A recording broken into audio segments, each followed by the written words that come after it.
Idak terima lakinya punya betino idaman lain, si komek rumah tangga di Musi Banyuasin tega motong kemaluan suaminya sampai putus. Idak terima lakinya punya betino idaman lain, si komek rumah tangga di Musi Banyuasin motong alat kelamin lakinya sampai putus.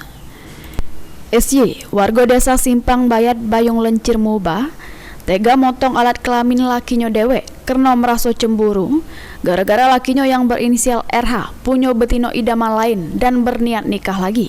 Mengetahui hal tersebut, dirinya sempat ribut dengan lakinya RH sampai akhirnya Jumat 23 Februari 2024 lalu dirinya nekat motong alat kelamin lakinya sampai putus.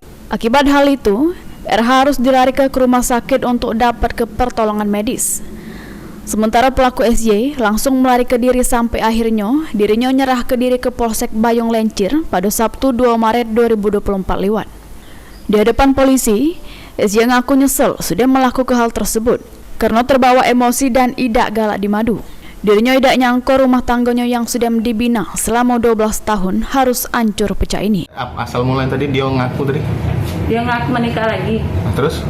Menikah lagi, dia mengaku juga perempuan itu sudah hamil. Terus? Hamil, kami cekcok. Ribut malam itu? Ya cekcok. Terus? Nyari jalan keluar, Pak.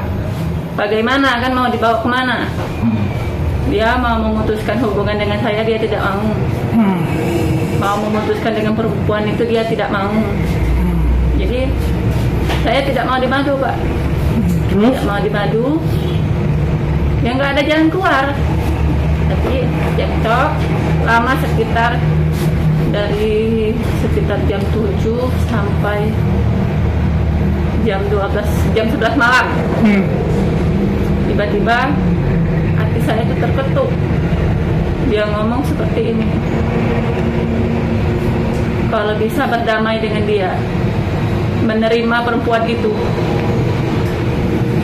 Oh, dia ngomong berarti apa-apa kawan aku madu, itu intinya tuh. Jadi saya memikirkan ketiga anak saya, Pak. Saat itu. Ruzi Iskandar, PAL TV.